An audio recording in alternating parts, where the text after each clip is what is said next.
San Diego County gun owners endorsed Kelly Martinez for sheriff of San Diego County. We're going to talk to her next. Hey, folks, did you know we have a world-class training school at San Diego Flight Training International? That's right. Pilots can fly 360 out of 365 days a year, and they're close to the ocean, the desert, they have mountains, and we're right next to an international border and a major military base. San Diego is one of the best places to learn how to fly in the world. Learn to fly in the heart of San Diego right at Montgomery Field. Getting started is easy. Just give them a call at 858-569-1822. You can learn to fly with SDFTI. That's 858-569-1822. One of the most important votes you can cast this June is for San Diego County Sheriff. We have essentially an open seat. Sheriff Gore stepped down, retired. He's every day Saturday for him. And so we have, we're up to 7 candidates that are running for sheriff, and it's an extremely important position. San Diego County gun owners, I am very proud to say, has done more vetting on all the candidates than any group out there, any organization, any writer. And we came to the very obvious conclusion that Kelly Martinez, who's the current undersheriff, is by far the best candidate for the job. So she is currently the undersheriff. She's been with the department for over 30 years. We invited her on the air to talk more, but as not as the undersheriff, as the candidate to be the next sheriff of San Diego County. Kelly, are you there? I'm here. Welcome to the show. Thank you so much for joining us. Hey, thank you, and I agree. I appreciate so much all the vetting that you've done, and I appreciate the support that I've been given. Thanks so much. You bet. Thank you. Yeah, congratulations on your endorsement. We're very much very proud to back you for Sheriff of San Diego County, and thank you for all the things that you've done to support and earn our endorsement. So why don't we start with tell us about your background and basically paint the picture. Tell us why your background makes you the most qualified to be sheriff. Yeah, absolutely. So I've been on the Sheriff's Department for 37 years. I've worked my way through the ranks, and I'm currently the undersheriff. I run the day-to-day operations of the department, and the Sheriff's Department is responsible for public safety services for over 4,200 square miles of unincorporated San Diego County. We have 9 contract cities, 18 Indian reservations. We manage the jails and security at the courthouses. It's over a $1.1 billion budget with 4,700 staff positions. And I've worked in every part of this county, in every part of our department. There's no one with my experience or my qualifications to be sheriff. I have the endorsement of our rank and file deputies, as well as the Chiefs and Sheriff Association of this county. I'm endorsed by law enforcement throughout the state, and it's just really imperative that the next sheriff can work with and has the trust and respect of law enforcement. Now, did you work your way through each department and each section of the sheriff's department? Was it in the back? Has it been in the back of your head for a while that, hey, I'm doing this so that I can be the best candidate for sheriff because I eventually want to be the sheriff? Or when did you come to that conclusion?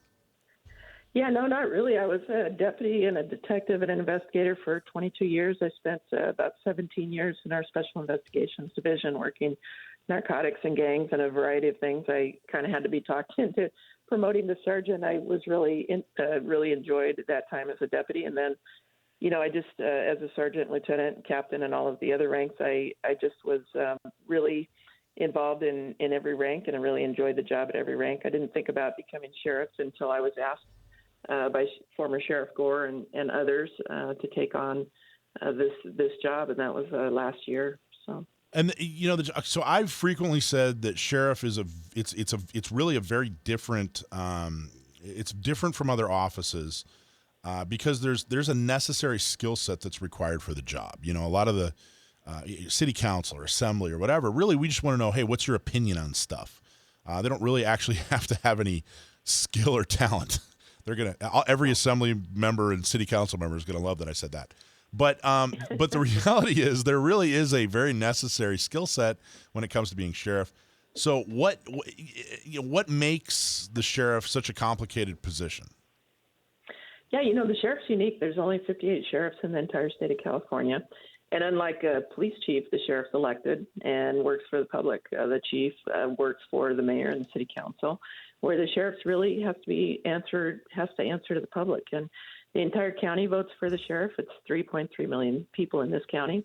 It's not a district or a city office. And the sheriff is critical to public safety in the entire region. The sheriff coordinates the regional response to critical incidents such as fires, riots, things like that, and supports all of the other law enforcement agencies. And in the county, the sheriff is responsible for the jails, which other agencies are not, and a multitude of other public safety functions. We're the only agency that contracts to municipalities in the region, school districts, tribal nations, organizations, and other law enforcement agencies for services. So then, what's the danger? What's the real danger of not knowing what you're doing as sheriff? Well, as I said earlier, the responsibilities of the sheriff are pretty immense. You can't learn our organization, the 4,700 staff, and all of our functions, the communities we serve, and you can't learn that on the job and still be an effective leader. The communities depend on a knowledgeable, experienced, and professional law enforcement leader. It'd be impossible to understand the complexities of this job on day one without that experience, and that lack of knowledge and experience could really seriously derail public safety and all of the projects and priorities that we're moving forward right now. So, okay. So, and of course, when I ask people, hey, I'm going to interview Kelly Martinez, what do you want to know about? I think, 99.9% of the responses were, of course, CCW related.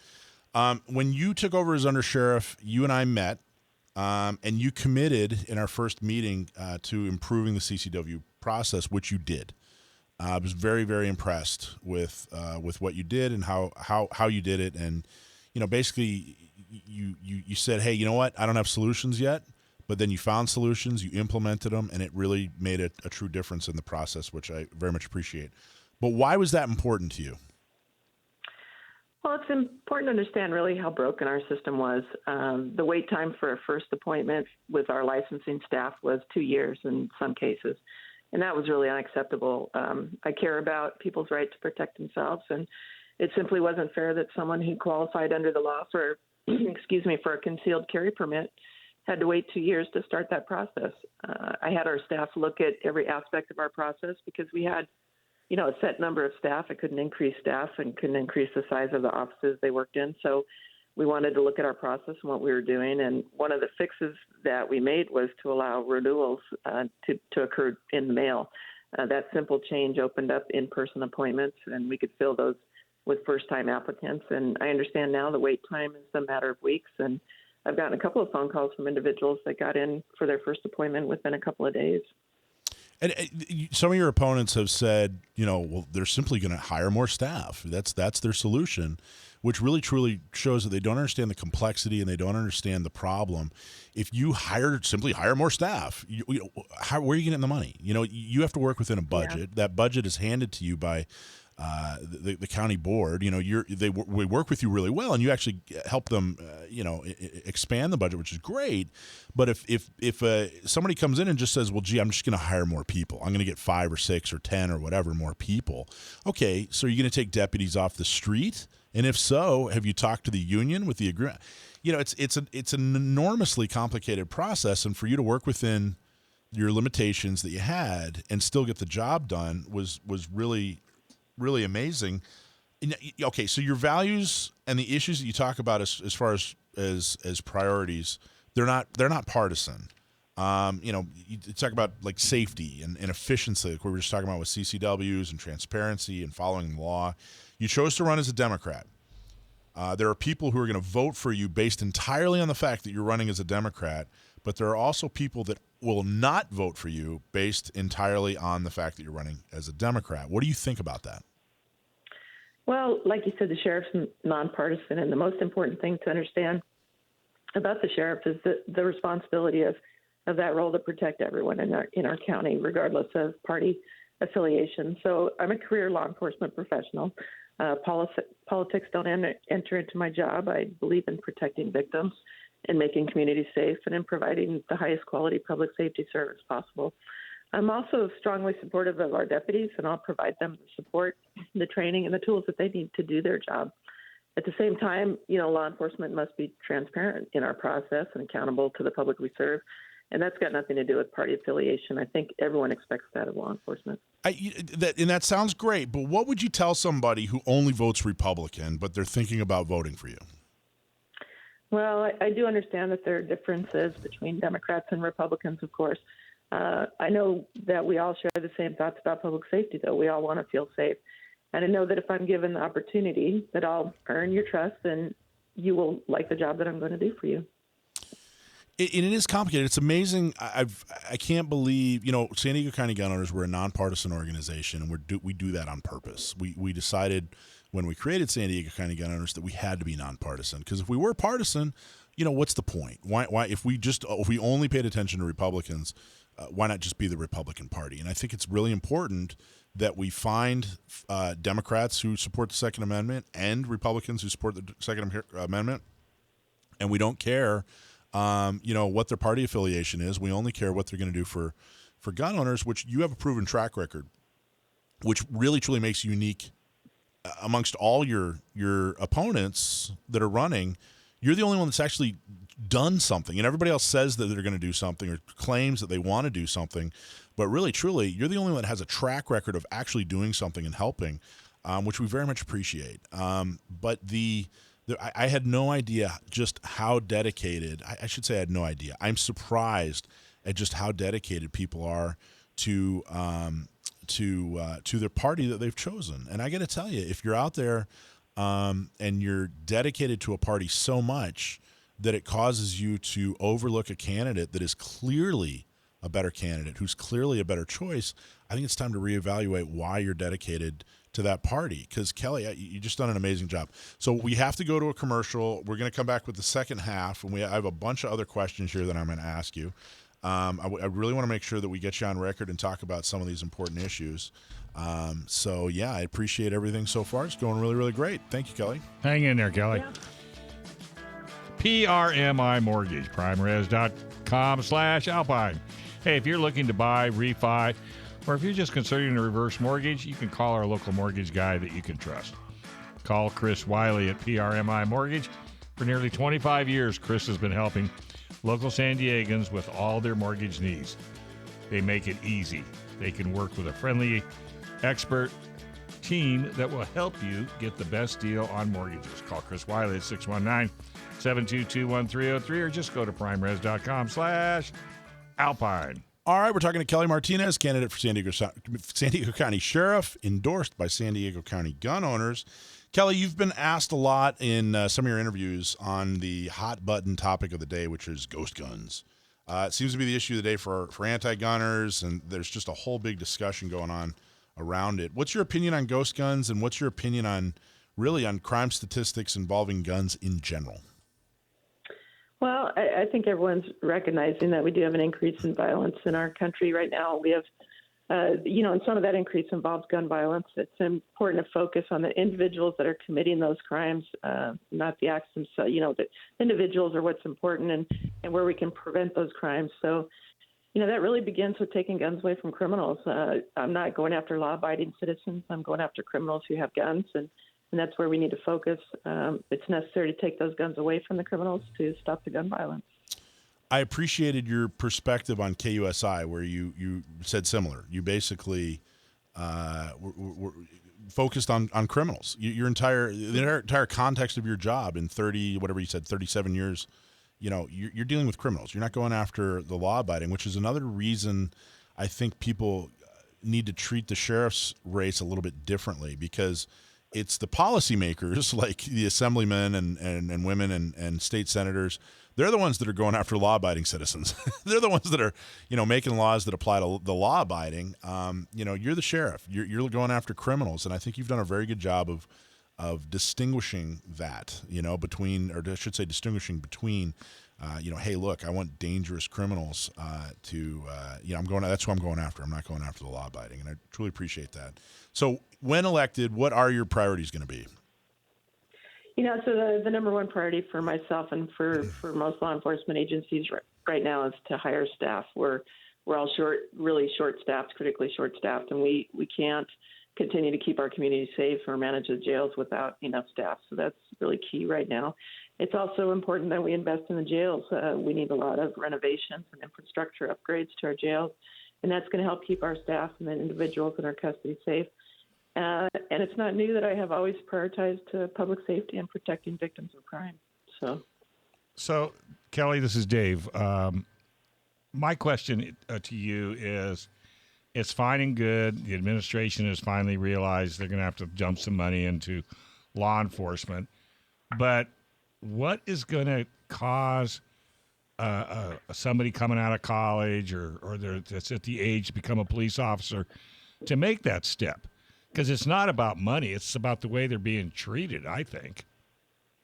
No, you're right. We can't really win the salary wars, and that's what I keep telling, my recruiters and my hiring folks, is that we need to be the better place to work. We need to make sure that people understand that they have value, that they're respected, that their jobs count, and that they matter. And, most of us go into this job to help our communities and to be the difference in our communities and to make our communities safer. So, we really need to ping on those motivators and those things that matter. And then, obviously people need to be compensated well, but they need to be supported by their communities and their government and their sheriffs. So we're doing all of those things with the Sheriff's Department. So the next most popular question I got, which I really want to make sure that we cover after CCWs, has to do with gun violence restraining orders. I have heavily criticized one of your opponents for and I don't think this distinction has really been realized enough and explained enough, but I've heavily criticized one of your opponents for not just executing gun violence restraining orders, but spreading them and making them basically standard operating procedure in different law enforcement offices across the state, different departments and law enforcement departments. What's your view on gun violence restraining orders? Well, I think what's important to understand is why the gun violence restraining orders or the red flag laws exist. So, we had two really horrible incidents reported today. One was in Buffalo, New York, and another one in Laguna Hills, where there were numerous people shot and killed. And I've responded to two of those mass shootings during my career as well. One was Santana High School, and one was the Chabad shooting in Poway. I think it was 3 years ago now. And it's really terrible what the families go through, and my heart goes out to all of them, the victims. And I understand that fear and the chaos those situations create, and the desire to prevent gun violence through legislation. But, we need to stop the gun violence, and I don't think GVROs should be standard operating procedure. There are a lot of tools that law enforcement can use to take guns away from criminals. Prohibited persons should not have guns. People with illegal controlled substances, certain incidences with mental illness, domestic violence, and felons, they should not have guns, and that will help us prevent violence if we follow those prohibited persons laws and other things.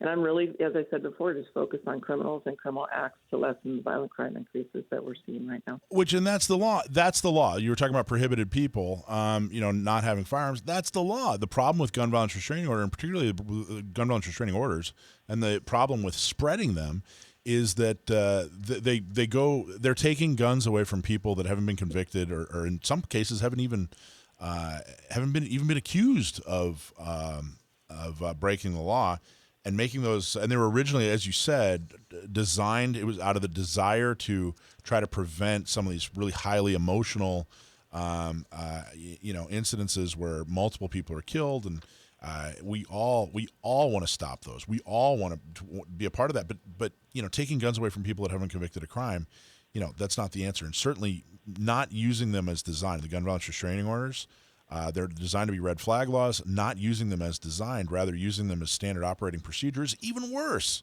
It's even worse.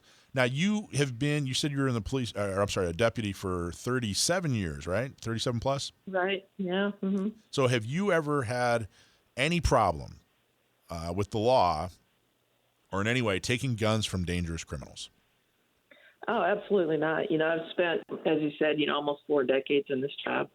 I've seen a lot of crime, and I'm dedicated to protecting victims and just taking guns away from criminals. And that's necessary to protect people. We can prevent a lot of crime if we get in front of that stuff. So. And you've been endorsed by a lot of different people with a lot of different political views. You've been endorsed by people like the mayor in San Diego, Todd Gloria, and Supervisor Joel Anderson, and those two have very different political views. They're not on the same page, on anything, except they both agree that you're the most qualified for the job. Some of the people that have endorsed you are big fans of CCWs. Some of the people that have not, or that have endorsed you, are not big fans. When you're elected, what's your plan for CCWs in San Diego? I'm really proud of our CCW program as it is right now. It's efficient. It works the way that it should, and I stand by it. We have, as I said, an efficient system where applicants are screened. They attend training on safe handling of a firearm, and I think the background check we do and everything ensures that people who are issued CCWs are qualified to have them. And I'll continue to support and defend our current process. But some of the people that have endorsed you who don't like CCWs, can your views be changed on issuing CCWs by those who have endorsed you and don't like CCWs? I think it's important to understand that when you're endorsed by someone, it's because, as you said before, that they believe you're the right candidate for the job, that you're the most qualified and experienced. And I think that's why I've earned the endorsements I've gotten. And I think that's why there's such a broad range of endorsements, as you said, people from very different political views. But I really stand by the process that we've got now, and I don't think my views will change on that. So since COVID a couple of years ago, it's been a really interesting and complicated world, especially for law enforcement. What did you learn? Well, the pandemic has been extremely challenging for law enforcement. I learned that law enforcement's not the entity to enforce public health orders. We're short-staffed. We have public safety obligations and priorities that we really need to focus on. And I don't want to task highly trained deputy sheriffs to enforce mask mandates, for instance. So. Wow. Yeah. Amen to that. Yeah, no kidding. Any regrets? Not too many. Just, I regret that we weren't able to. We were so busy with the pandemic and all of the social unrest and everything that we were trying to manage and handle that our staff has really suffered. Everybody got fatigued and some of the, morale went down. So we're building all that back up again. We're getting back to where we were before. We had to let go of some of the things that make people feel good, some of our recognition for our employees and things like that were more gathering focused, promotions and, ceremonies and things like that have started back up again. I'm really happy to say we're having a graduation ceremony this week that's going to be much more back to normal. That's going to help us get back to where we were. So, well, I got to tell you, the people in licensing, which is really, that's the most amount of contact I have. Fortunately, that's the most amount of contact I have with the sheriff's department or the folks in licensing. They're wonderful. If there's anything you can do to reward them, and I get nothing but positive feedback from the now thousands of new CCWs that have been issued. I get nothing but positive feedback from applicants. They tell me, oh, they're great, they're helpful. Even back when there was a really long wait, they still had they're still very complimentary of the clerks in licensing. So if there's anything you can do, there's an employee of the month parking spot or anything you can do now or after the election, please do, because they've just been absolutely wonderful. I really, truly appreciate it. The best way to really help them when they're at a restaurant, buy them a breakfast, buy them lunch. There you go.